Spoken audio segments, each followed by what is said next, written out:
Okay, welcome to the deep dive. Great to be diving in. Today we're tackling something really fascinating. We're calling it the Great Stablecoin Divide.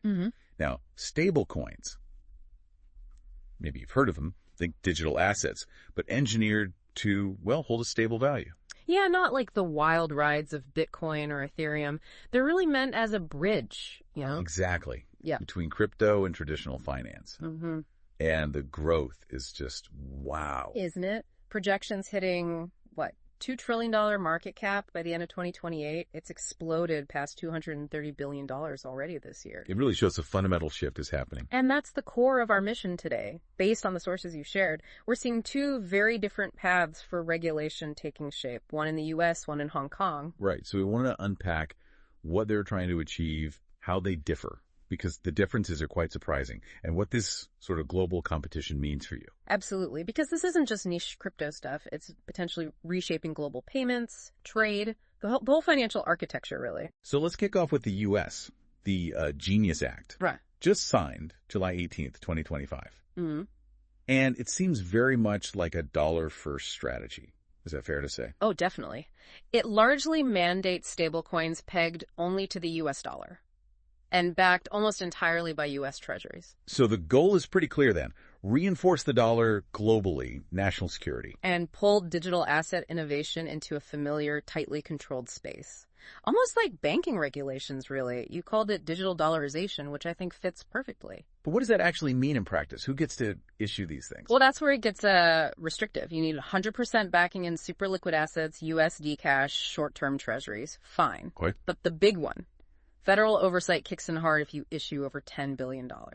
And the estimated compliance cost, $5 to $10 million a year. Wow. Okay, so that's a massive barrier. It's sky high. It basically means only the huge established players can really afford to play. Think Bank of America, maybe even a Walmart stepping in. And there was something about interest, right? They can't pay yield. Crucially, no. They're prohibited from paying interest to holders. That's a clear move to stop people pulling money out of traditional bank deposits. Makes sense from their perspective. But I remember reading about a potential loophole. Something about tether. Yeah, some critics point out the definition of comparable standards for foreign issuers is a bit vague. It could maybe unintentionally disadvantage U.S.-based issuers. Kind of ironic, given the dollar-first goal. Okay, so that's the U.S. picture. Dollar-centric, high barriers, favoring incumbents. Now let's pivot. Hong Kong.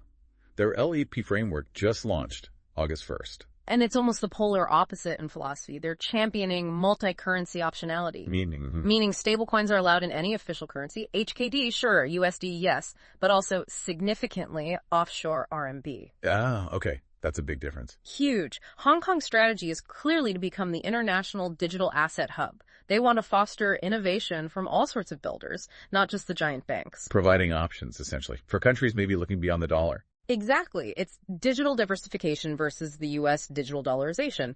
And look at the entry requirements. Right. You mentioned those were different. Dramatically.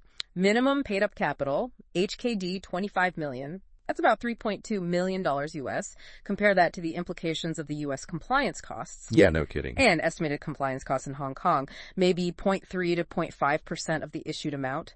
It's a different world for a startup or a fintech innovator. So it's much more accessible. Way more accessible, and we're already seeing interest. A few dozen institutions, apparently, including big Asian tech and finance names like Ant Group, JD.com. Interesting. And there's a China angle here, too, isn't there? Hong Kong is a sort of test bed. That's how many see it. A controlled sandbox for mainland China to explore ways to internationalize the RMB and maybe, reduce reliance on the dollar without opening the floodgates on shore. So we really do have a tale of two completely different visions. USD only, consolidation, high walls. Hong Kong, multi-currency, more open, includes the RMB. It's a fundamental ideological split on digital money's future. And the implications go way beyond just tech. Geopolitically. Well, the U.S. is clearly trying to extend its existing monetary influence into the digital age. Digital dollarization.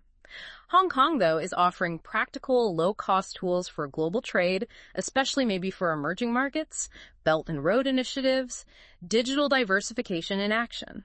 And for the innovators, the builders.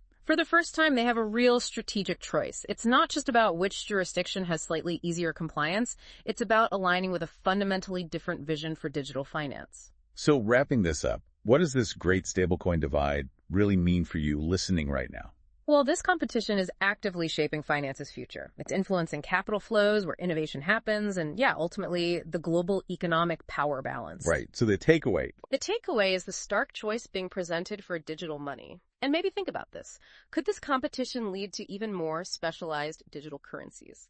Tailored for specific industries, specific trade routes? What new opportunities or maybe challenges might that create for everyone? Something to mull over.